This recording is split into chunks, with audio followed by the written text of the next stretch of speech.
गणेशाय नमः। भक्तों, इस वीडियो में हम संकष्टी चतुर्थी की पौराणिक कथा साथ ही संकष्टी चतुर्थी व्रत कथा श्रवण करेंगे। किसी भी शुभ कार्य की शुरुआत गणेश भगवान की पूजा से ही होती है। गणपति को बुद्धि, बल और विवेक का देवता कहा जाता है। भगवान गणेश अपने भक्तों की सभी परेशानियों और विघ्नों को हर लेते हैं, इसलिए इन्हें विघ्नहर्ता भी कहते हैं। संकष्टी चतुर्थी का त्योहार गणपति को समर्पित है। यह सभी प्रसिद्ध त्योहारों में से एक है। संकष्टी चतुर्थी का मतलब होता है संकट को हरने वाली चतुर्थी। भक्तों, आज हम आश्विन मास कृष्ण पक्ष विघ्नराज संकष्टी चतुर्थी व्रत कथा का रसपान करेंगे। युधिष्ठिर ने पूछा कि हे कृष्ण जी, मैंने सुना है कि आश्विन कृष्ण पक्ष चतुर्थी को विघ्नराज संकष्टी चतुर्थी कहते हैं। उस दिन किस भांति गणेश जी की पूजा करनी चाहिए? हे जगदीश्वर, आप कृपा करके मुझसे विस्तार पूर्वक कहिए। श्री कृष्ण जी ने उत्तर में कहा कि प्राचीन काल में यही प्रश्न पार्वती जी ने गणेश जी से किया था कि हे देव, कुंवर मास में किस प्रकार गणेश जी की पूजा की जाती है, उसके करने का क्या फल होता है, मेरे जानने की इच्छा है। यह सुनकर हंसते हुए गणेश जी ने कहा, हे माता, सिद्धि की कामना रखने वाले व्यक्ति को चाहिए कि आश्विन मास में विघ्नराज नामक गणेश की पूजा पूर्वोक्त विधि से करे। इस दिन भोजन ना करे, क्रोध, पाखंड, लोभ आदि का परित्याग कर गणेश जी के स्वरूप का ध्यान करते हुए पूजन करे। आश्विन कृष्ण पक्ष चतुर्थी का व्रत संकट नाशक है। इस दिन हल्दी और दूब का हवन करने से सप्तद्वीप वाली पृथ्वी का राज प्राप्त होता है। एक समय की बात है कि बाणासुर की कन्या उषा ने सुसुप्ता अवस्था में अनिरुद्ध का स्वप्न देखा। अनिरुद्ध के विरह से वह इतनी कामासक्त हो गई कि उसके चित्त को किसी भी प्रकार से शांति नहीं मिल रही थी। उसने अपनी सहेली चित्रलेखा से त्रिभुवन के संपूर्ण प्राणियों के चित्र बनवाए। उस चित्र में अनिरुद्ध को देखा तो कहा, मैंने इसी व्यक्ति को स्वप्न में देखा था, इसी के साथ मेरा पाणी ग्रहण भी हुआ था। हे सुगजने, यह व्यक्ति जहाँ कहीं भी मिल सके तुरंत ढूंढ के लाओ, अन्यथा इस वियोग में मैं अपने प्राण छोड़ दूंगी। अपनी सखी की बात सुनकर चित्रलेखा अनेक स्थानों पर खोज करती हुई द्वारकापुरी में आ पहुंची।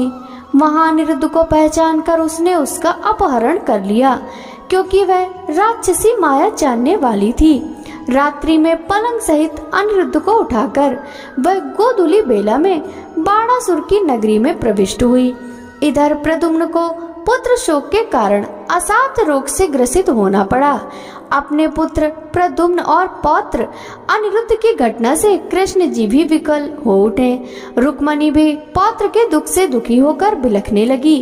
पतिव्रता रुक्मणी खिन्न मन से श्री कृष्ण जी से कहने लगी, हे नाथ, हमारे प्रिय पौत्र का किसने हरण कर लिया, अथवा वह अपनी इच्छा से ही कहीं गया?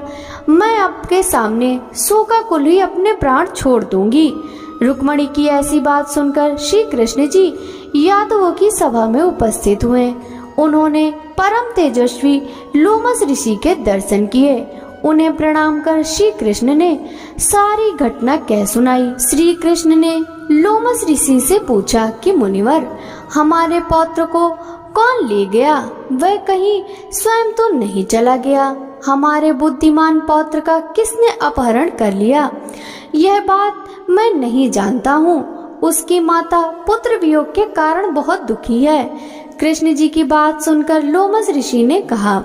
महर्षि लोमस ऋषि बोले, हे कृष्ण, बाणासुर की कन्या उषा की सहेली चित्रलेखा ने आपके पौत्र का अपहरण किया है और उसे बाणासुर के महल में छिपा कर रखा है।